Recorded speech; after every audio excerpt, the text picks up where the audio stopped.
कैसा हो, आप कहीं दूसरे देश में घूमने के लिए जाएं या फिर किसी बिजनेस के लिए, और वहां उतरते ही आपको टाइम ट्रेवलर बता दिया जाए, एक ऐसी दुनिया से आया इंसान बता दिया जाए जो कहीं एग्जिस्ट ही नहीं करती हो। आप अपनी पहचान लोगों को दिखाते रह जाए पर कोई उस पर विश्वास ना करे। ऐसे में आप क्या करेंगे? जाहिर सी बात है, आप अपने देश में कांटेक्ट करने की कोशिश करेंगे।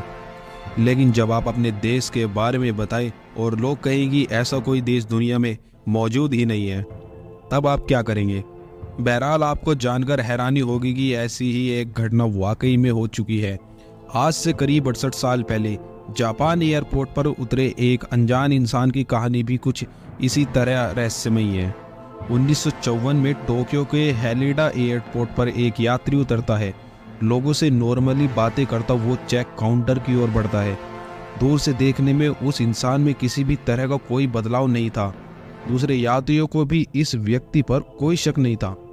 उसका पासपोर्ट वेरिफिकेशन के लिए जाता है। पासपोर्ट को देखते ही चेक काउंटर पर बैठे इंसान के चेहरे की हवाइयाँ उड़ जाती है।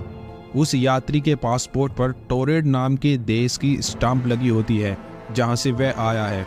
हैरान करने वाली बात यह थी कि इस जगह के बारे में वहां मौजूद कोई भी कस्टम ऑफिसर और यात्री नहीं जानते थे। जब दूसरे यात्रियों के पासपोर्ट देखे गए तो वो बिल्कुल सही थे, बस केवल एक पासपोर्ट पर दूसरे किसी देश की मोहर लगी थी जिसके बारे में किसी ने नहीं सुना था। उसके बाद उस व्यक्ति को पूछताछ के लिए ले जाया गया।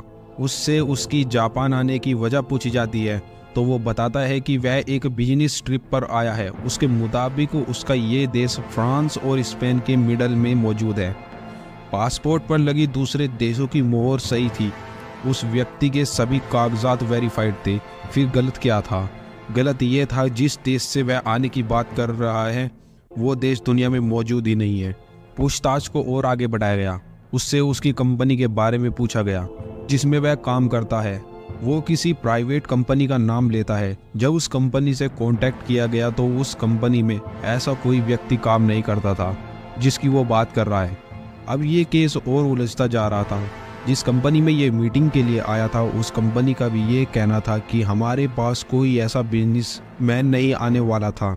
सब कुछ बताने के बाद वो व्यक्ति अपने होटल बुकिंग की रिसिप्ट दिखाता है जिसमें वह ठहरने वाला था। इंस्पेक्शन के बाद पता चला कि होटल में कोई ऐसा रूम बुकड ही नहीं होता। आखिर में कस्टम ऑफिसर थक हार कर उसे वर्ल्ड मैप दिखाकर उससे अपना देश खोजने को बोलता है। उस अनजान इंसान की उंगली एंडोरा नाम के देश पर जाकर रुक गई और वो पैसेंजर अचानक से खड़ा हो गया। उसका दावा था कि ये दिखाया गया मैप गलत है क्योंकि यहाँ एंडोरा की जगह टोरेड का नक्शा होना चाहिए था। उसने यह भी कहा कि पिछले 1000 सालों से उसका देश वहां मौजूद है। एक तरफ वो व्यक्ति कागजों के सबूत कस्टम ऑफिसर को दिखा रहा था, दूसरी ओर जहां वो जाने वाला था उन सभी जगहों पर इसकी कोई आइडेंटिटी वेरीफाइड नहीं मिल रही थी। इसी वजह से इस व्यक्ति की सारी बातें लोगों को उलझा रही थी। पासपोर्ट पर दूसरे देशों की मोहर देखकर लोग सोच में पड़ गए। इस पूरे मामले को उलझता देखकर एयरपोर्ट अथॉरिटी ने एक होटल के कमरे में पुलिस कस्टडी के साथ उस अनजान यात्री को ठहरने का इंतजाम किया। उन्हें लगा ऐसे पेचीदा आदमी को समझने के लिए उन्हें समय लगेगा। सुबह होते ही जब उस आदमी के कमरे में उसे लेने के लिए पुलिस गई तो वह अपनी जगह से गायब हो चुका था, जैसे वो वहां कभी था ही नहीं। बंद कमरे से और पुलिस की टाइट सिक्योरिटी के बावजूद वो इंसान उस कमरे से गायब हो चुका था। इतना ही नहीं, एयरपोर्ट अथॉरिटी ने जो पासपोर्ट और कागजात अपने पास जांच के लिए रखे थे वो भी अपनी जगह से गायब हो चुके थे।